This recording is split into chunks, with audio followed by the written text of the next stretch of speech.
Bien, pues yo voy a hablar un poquito sobre algunas pintoras norteamericanas que vinieron a España, concretamente a Andalucía y más concretamente todavía a Granada, aunque no todas vinieron a Granada siempre. Pero antes quería hacer dar una especie de nota y empiezo por esta cita de la artista Isabel Bishop, que dice que ella no quería ser una mujer artista, quería ser una artista. Lamentablemente todavía tenemos que hacer este tipo de jornadas para poner en valor a las mujeres, porque tradicionalmente han sido las grandes olvidadas, no han recibido la atención que creo que merecen.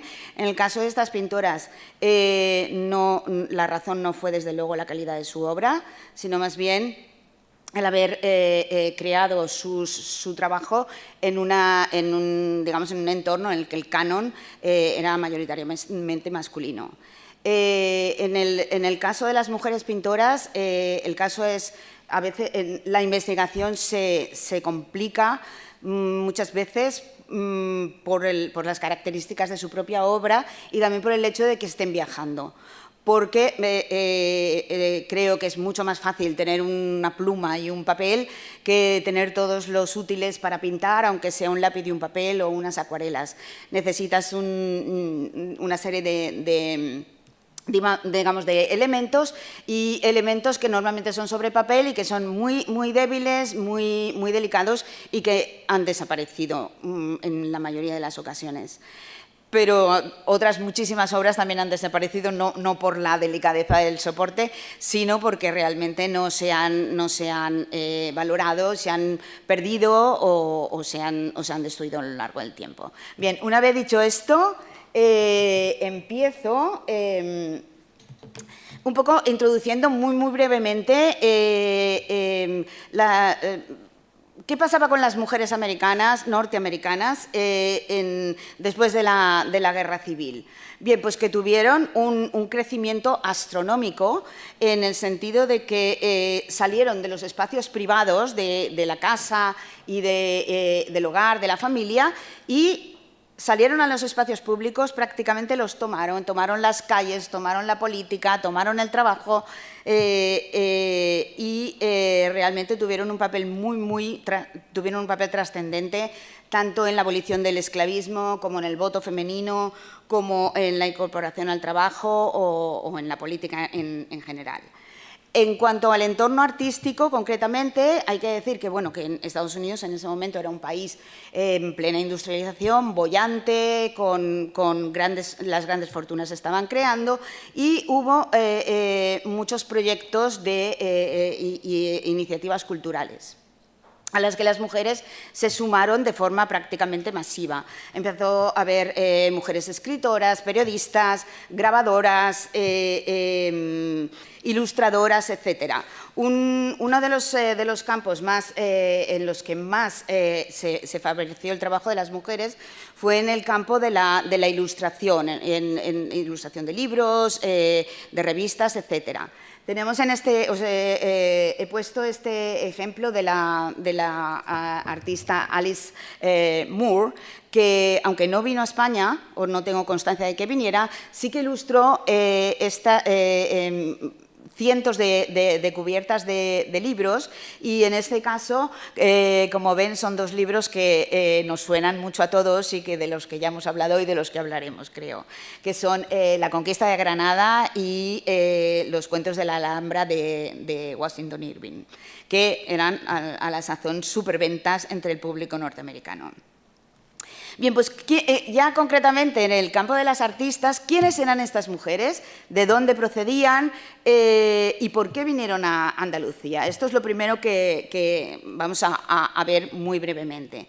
Primero eran básicamente mujeres que venían de la costa este de Estados Unidos, la zona más industrializada, donde estaban las ciudades más modernas y progresistas del país. Boston, Filadelfia, Chicago o Nueva York.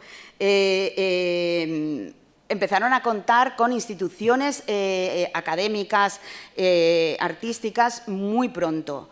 Y de alguna manera copiaban un poco todos la metodología de la Academia de Bellas Artes de París.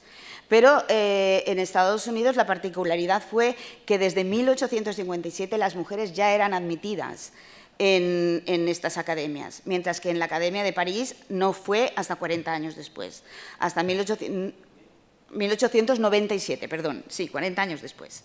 Pero es verdad que las mujeres tenían algún tipo de restricciones, tenían muchas restricciones, en ocasiones estaban segregadas de los hombres y desde luego no podían copiar del natural, por lo que los estudios anatómicos tenían que recurrir a soluciones tan disparatadas como esta, en la que ven que hay un grupo de mujeres que están copiando el natural a una vaca, en lugar de una persona.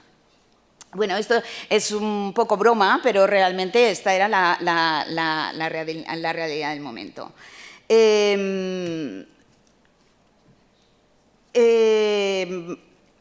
Generalmente, como ya se ha comentado aquí, procedían de clases altas. Eran mujeres que habían recibido una educación muy esmerada, que tenían medios económicos y que además generalmente pertenecían a familias liberales que las apoyaban, no solo económicamente, sino también en su trabajo, en sus viajes, etcétera.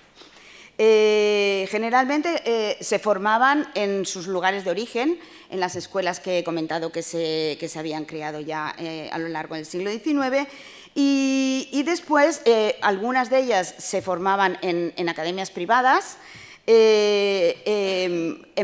para recibir una atención más, digamos, personalizada. Se empezaron a crear universidades solo para mujeres, que fueron muy beneficiosas para ellas en el sentido de que crearon como una red de contactos entre ellas para apoyarse mutuamente en todos estos proyectos a los que se dedicaban. Organizaban exposiciones, crearon clubs, etcétera. Al igual que sus colegas varones, normalmente solían, una vez habían estudiado en sus lugares de origen, casi sin excepción, viajaban a París. París era el momento, era la ciudad del momento, era la ciudad artística internacional y era donde estaban los grandes artistas, los grandes museos, las grandes academias. Y cualquier pintor moderno que se preciara tenía que ir a París a completar su formación. Personalmente creo que esta estancia en París de alguna manera es fundamental en su actitud hacia España. Luego veremos esto. Como decía, las mujeres no podían no pudieron estudiar en la Academia de Bellas Artes de París hasta el 97, por lo tanto empezaron a acudir a academias privadas y a los estudios de muchos artistas. Esto es importante porque estos artistas como Jérôme, Carolus Duran o Thomas Couture eran artistas, algunos orientalistas y otros artistas que admiraban a Velázquez, que tenían una gran pasión por España, que habían viajado a España y que animaban a sus estudiantes a viajar a España. Eso fue verdaderamente importante para tomar esta decisión de venir a España. También había artistas como William Merritt Chase, norteamericanos como William Merritt Chase o Robert Henry Wright, que organizaban visitas. Ellos a su vez habían estado en España, eran grandes conocedores de España, del arte, del país, etcétera, habían venido muchas veces y tenían este tipo de grupos de estudiantes a los que llevaban al Museo del Prado y luego a otros lugares. Aquí vemos a William Merritt Chase con sus estudiantes en el Museo del Prado delante de la obra de Velázquez, la rendición de Breda. Bien, ¿por qué ir a España? Creo que ya se ha comentado a lo largo de la mañana que el orientalismo, tal y como lo definió... uy, por Dios, se me ha olvidado. Said, sí. él no habló exactamente de España, pero sí que considera el orientalismo como una especie de corpus literario y narrativo con un imaginario que crean los viajeros en aquellos lugares donde ellos se sienten el imperio. ¿De acuerdo? En España no era parte de esta, digamos, de esta teoría, pero sí podemos considerar España como un país dentro de la ruta orientalista de los artistas. Los artistas normalmente, norteamericanos, como he dicho, estudiaban en su país, iban a París y de París, intoxicados por ese orientalismo y esa fiebre españolista, viajaban a España. Realmente se trató de un acercamiento textual y fantástico que generalmente ignora la realidad objetiva del país. Y además ellos generalmente, los artistas o escritores, etcétera, tienen la creencia que el occidental es el que define, el que interpreta y el que representa al otro, pues el otro no tiene la agencia suficiente como para representarse a sí mismo. Todo esto genera un corpus de textos y de imágenes que han definido España muchas veces por los extranjeros más que por los propios españoles.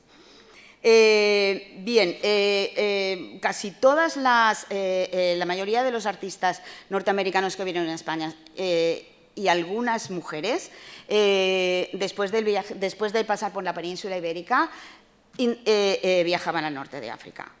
Era prácticamente la ruta más frecuente.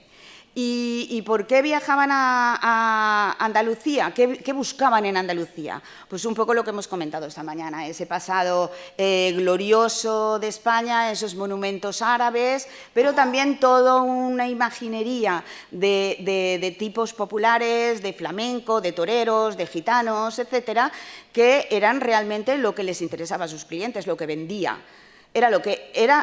Por un lado, tenían una imagen muy imaginaria y prefijada de lo que era España, pero también pintaban para quien les iba a comprar las obras o para dónde iban a exponer las obras, que esto es otra cosa de la que hablaremos, ¿no? Como ya hemos comentado antes, hemos hablado ya un poco de la actitud, un poco de la educación y del conocimiento que se tenía de España a través de la educación y de la literatura, etcétera, por parte de los norteamericanos, con lo que voy a pasar de esto y centrarme en las mujeres que viajaban a España. ¿Qué hacían en España? Normalmente, como he dicho, iban a Madrid, iban al Museo del Prado, copiaban a Velázquez y a Murillo, básicamente. El libro de firmas del Museo del Prado está lleno de nombres de artistas americanas que viajaron allí. Además, está bien recogido lo que copiaron, etcétera, y mayoritariamente eran obras de Velázquez y de Murillo. Y además, pues como he comentado, les interesaba ya el ir a Andalucía. Madrid estaba bien, pero bueno, realmente, como decía Grace Wickman Curran, todo nos había parecido glorioso, fascinante, romántico, pero hasta que llegamos a Andalucía no perdimos nuestros corazones por completo. Realmente Andalucía era lo que estaban buscando y era lo que les robaba realmente el corazón. Hoy voy a presentar a una selección muy pequeña de artistas norteamericanas que vinieron a España. He hecho necesariamente la selección está muy sesgada por las obras que quedan y que he podido encontrar. Y que además tienen la calidad suficiente para mostrarlas, porque, como decía, estaban viajando y muchas veces hacían pequeños bocetos que tampoco son representativos de la calidad de su trabajo. he reunido unas mujeres que tienen una serie de cosas en común. Primero, como he dicho, se formaron en sus lugares de origen, pero luego fueron a París, luego a España. Pero eran mujeres con una fuerte agencia. Eran mujeres que eran profesionales independientes, que trabajaron y se formaron tenazmente para conseguir su espacio en los circuitos artísticos del momento, compitiendo con sus colegas varones en todos los ámbitos. Y cuando viajaron a España no lo hicieron como meras turistas, sino que las impulsó el deseo de aprender y de trabajar. Por supuesto, lo pasaron bien. Fueron a los toros, fueron al teatro, fueron al flamenco, hicieron todo lo que había que hacer, todos los checks. Pero su objetivo principal era crear obras para ser presentadas en exposiciones. O sea, que vinieron realmente a trabajar. Ya que estamos aquí, he pensado que quizá podemos aventurarnos un poquito a tratar de dilucidar si realmente hubo una mirada de género por parte de estas mujeres que las diferencia de sus colegas varones. Vamos a hablar un poco de ellas y luego lo decidiremos entre todos, porque yo no he conseguido llegar a ninguna conclusión. Esto es uno de los muchos ejemplos de mujeres que vinieron a España, pero de la primera que vamos a hablar es de una mujer que no viajó a Granada, pero que creó una serie de iconografías de tipos populares en España que son aplicables a cualquier lugar de España. A cualquier lugar de España, no, a cualquier lugar de Andalucía.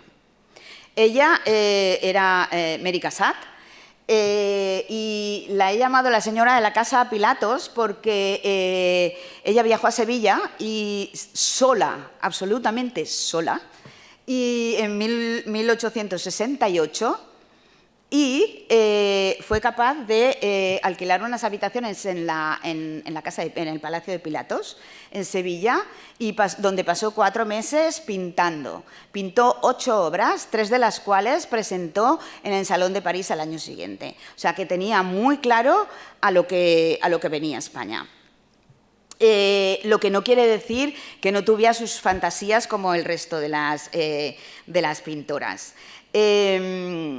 También hay que decir también que Mary Cassatt, afortunadamente, de ellas se conservan prácticamente todas las obras que pintó en España, porque además de que pintó lienzos y porque estaba confortablemente instalada en una casa, ella fue un artista muy importante en su momento y lo sigue siendo ahora, y bueno, forma parte del grupo de los impresionistas, fue la única mujer en exponer con el grupo de los impresionistas, etcétera.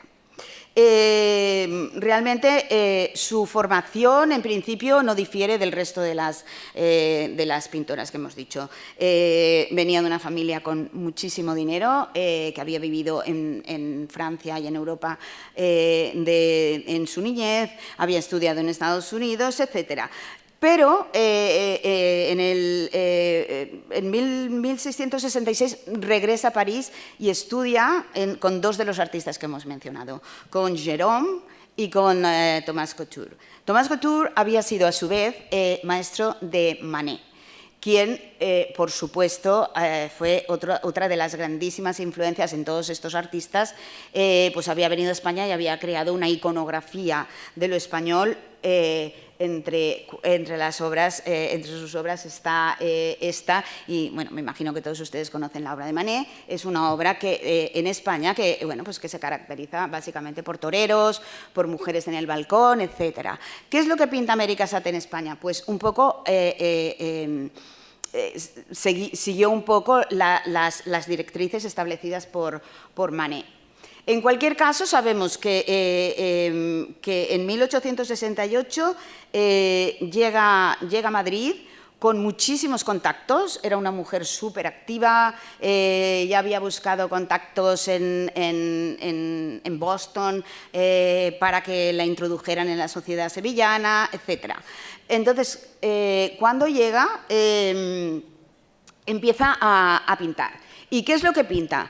Pues las mujeres son básicamente imágenes estereotipadas de una misma imagen. Si se dan cuenta, las tres personas son la misma. Está utilizando una modelo a la que le va poniendo unos aderezos, una serie de adornos que van, digamos, completando todo el repertorio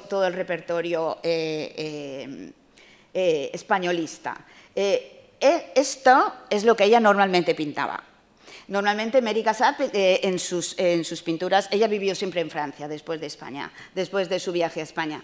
Siempre pintó mujeres, pero mujeres en entornos domésticos, mujeres en entornos públicos, pero siempre muy elegantes, muy centradas en sí mismas y nunca mirando al espectador. Mary Cassatt nunca se hubiera atrevido a pintar a sus mujeres burguesas de esta manera tan provocadora, de alguna manera, o tan sensual. Una de las obras más importantes que pintó fue esta, que se llama On the Balcony, en el balcón, que bueno, pues reproduce un tema que ha sido muy tratado en la pintura española y que es muy típico de España. El balcón es un lugar complicado, complejo, que une lo privado con lo público y que generalmente ha estado asociado un poco a la exposición de las mujeres hacia el exterior, en un tono, digamos, peyorativo. Tenemos a Murillo, a Goya y, por supuesto, a su querido Manet, que representaron, digamos, esta iconografía en sus pinturas. Ella pintó esta obra en la que, como pueden ver, pues las mujeres están mostradas de una manera muy poco recatada. Están, bueno, pues un poco... esta mujer es la misma que ha representado en las anteriores pinturas que les he mostrado. Otras mujeres representaron también mujeres en el balcón, como Susan Hale, como Martha Walter, otra vez. Y para finalizar con Mary Cassatt, como pueden ver, pues reproduce, como no podía ser de otra manera, a un torero.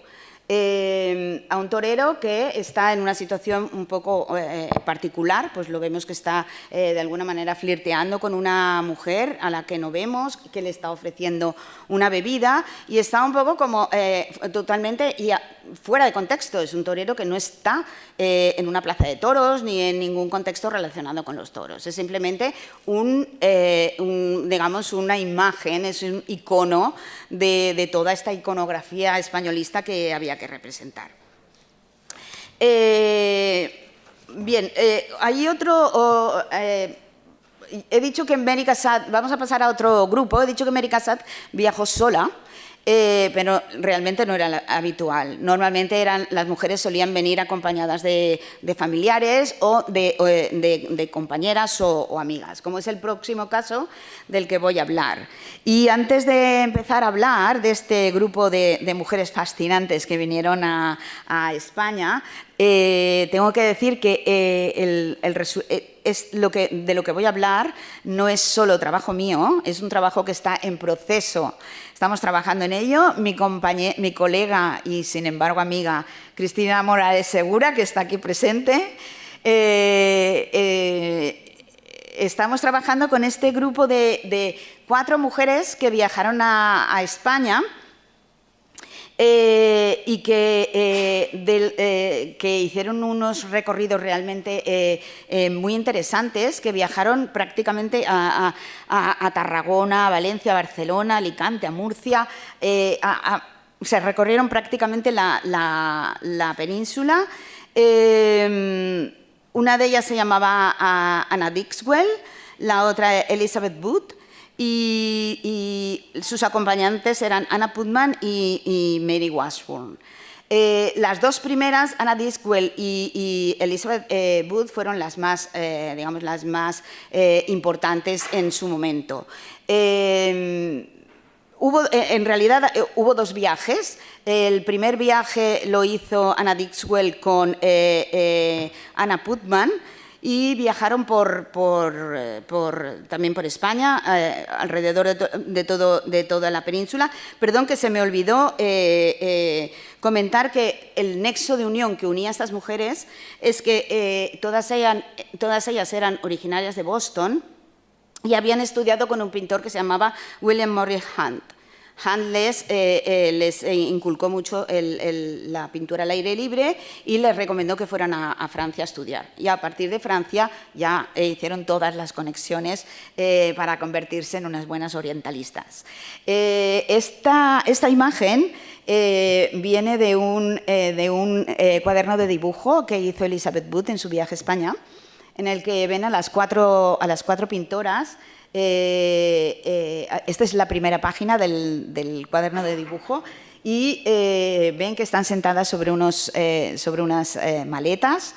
Hemos hablado esta mañana de las maletas y del viaje, o sea, cómo se materializaba ese viaje a España. Bueno, pues en los diarios y en las cartas que escriben hacen constantemente alusión a la pérdida de sus maletas.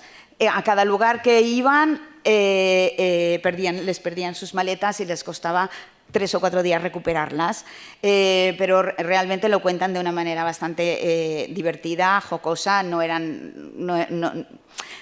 tenían una actitud, digamos, un poco agria hacia España como si tuvieron otras. Ellas lo llevaron con muchísima alegría. Pero bueno, todas venían un poco con ese mismo bagaje del que hemos hablado. Anna Dixwell, en todos sus viajes que hizo a España, hace continuas referencias en su diario a que iba a la Alhambra, que había pintado en la Alhambra, pero no conservamos, o no he sido yo capaz de encontrar ninguna de estas pinturas o dibujos de lo realizado en España. Lo único que nos queda de Dixwell, que no es poco, es un diario que escribió, bueno, un diario en el que habla de todas sus andanzas por España, en los 2 viajes que realizaron, el que realizó ella primero y el segundo. Una muestra de esa fantasía que tenía en la cabeza es esta, que es al mismo tiempo muy romántico, muy nostálgico. Perdón, es esta, en una de las hojas del cuaderno de su primer viaje en 1880, puso una hojita pegada y escribió al lado: hoja del exterior de la ventana del Hotel Washington Irving en la Alhambra. O sea que realmente Washington Irving, como hemos citado antes, era un recurrente en sus diarios. Por ejemplo, voy a leerles un pequeño fragmento de su primer diario, que es su primer encuentro con la Alhambra. Y dice: llegamos a Granada al anochecer y la luna divina iba a salir, digamos a las 11 de la noche. No dije mucho, pero pensé mucho en las delicias de la Alhambra de Washington Irving en mis días de niña y en lo mucho que deseaba ver por primera vez esa luna. Decir que estaba emocionada no sería transmitir la idea con precisión, pero dejémoslo así. Y pasamos una media hora más o menos paseando por los lugares deliciosos. Cada momento perdido entonces era una alegría para mí, pues estábamos más cerca de la salida de esa luna.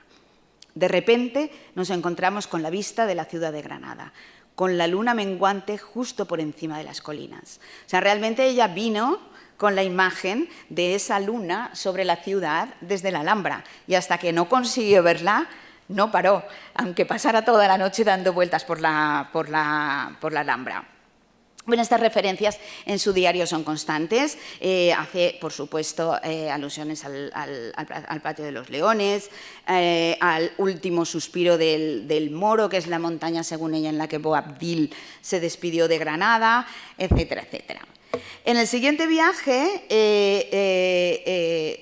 se unió la Elizabeth Booth, que he comentado al principio, que era una mujer realmente muy interesante, que había vivido prácticamente toda su vida en Florencia, que conocía muy bien Europa y que era una pintora muy competente. Y una mujer cultísima. De hecho, era íntima amiga de la familia de Henry James, y Henry James se inspiró en ella y en su padre para algunas de sus novelas.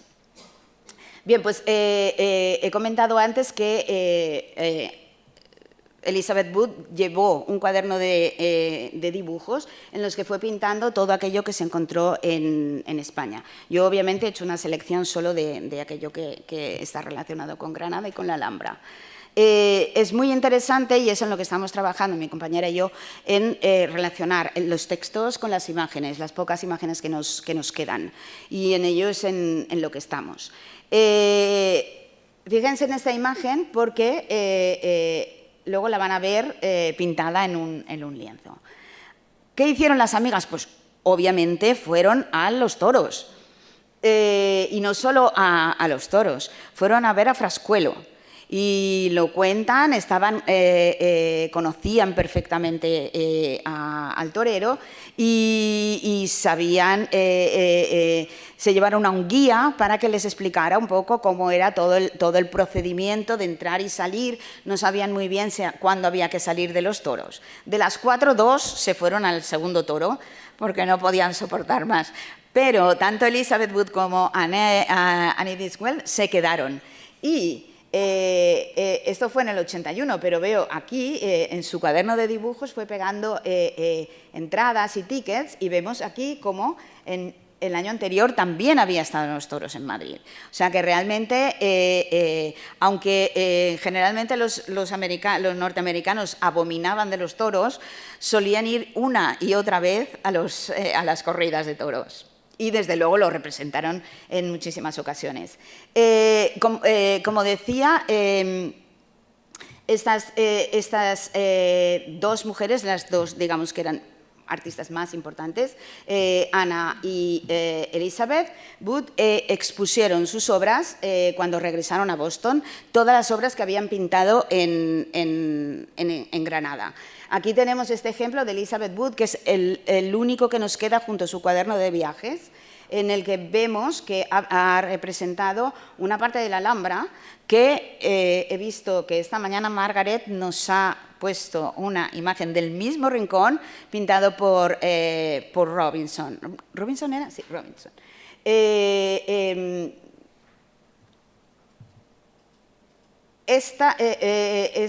Primero vemos que hizo como una especie de apunte de este patio de la Alhambra, lo ven aquí, y luego lo llevó al lienzo eliminando todas las figuras. Como veo que voy muy mal de tiempo, les iba a presentar a Violet Oakley, que es otra artista norteamericana que viajó a España, voy a introducirla muy brevemente. Fue una mujer también con una carrera muy importante, fue una muralista extraordinaria. Aquí la ven junto a uno de los murales que realizó en Estados Unidos. Y cuando ya era una reputada, Violet también llevaba un cuaderno de viajes y gracias a eso podemos saber el recorrido que hizo ella. En lugar de venir de Europa, pasar por España y luego ir al norte de África, ella hizo el viaje inverso. Fue al norte de África y después fue a España. Y ya vemos que dice que estuvo en Ronda, en Granada, etcétera. Muy importante decir que Violet Oakley era una mujer a la que, ligada al movimiento Arts and Crafts en Estados Unidos, y que tenía gran interés en todo lo que tenía que ver con la iconografía medieval, y por eso no es de extrañar que le interesara tantísimo la Alhambra y pintara la Alhambra de esta manera, siempre atendiendo a esos aspectos más de fortaleza y más de palacio medieval. También pintó algunos patios de la Alhambra, alguna representación de Ronda y, por supuesto, hizo una exposición con sus obras cuando regresó a Pensilvania. Si ven aquí, esta imagen es una obra pintada en España que se llama Andalusian Woman. Bien, pues hemos visto muchas imágenes, hemos visto muchísimas, una serie de puntos comunes entre todas estas mujeres que viajaron, pero obviamente todavía queda mucho por trabajar, queda mucho trabajo de campo, hay que recuperar muchas obras para poder llegar a conclusiones. Pero sería interesante pensar o llegar, intentar llegar a conclusiones acerca de si existió una, digamos, una visión de género de las artistas con respecto a de las pintoras con respecto a los pintores. Hasta donde yo sé, y esto por favor es solo una especie de arriesgada apuesta, creo que sí que hubo una mirada de género. Creo que las mujeres atendieron más a aquellos aspectos menos estereotipados, con la excepción de Mary Cassatt, que sí que vino con un programa muy claro y para lo que quería pintar. El resto de las mujeres creo que tuvieron una sensibilidad un poco mayor hacia el otro, hacia los españoles. Y creo que no se sintieron tan cómodas representando a la mujer de esa manera tan sexualizada como sí que hicieron sus colegas varones. Y bueno, hasta aquí es todo.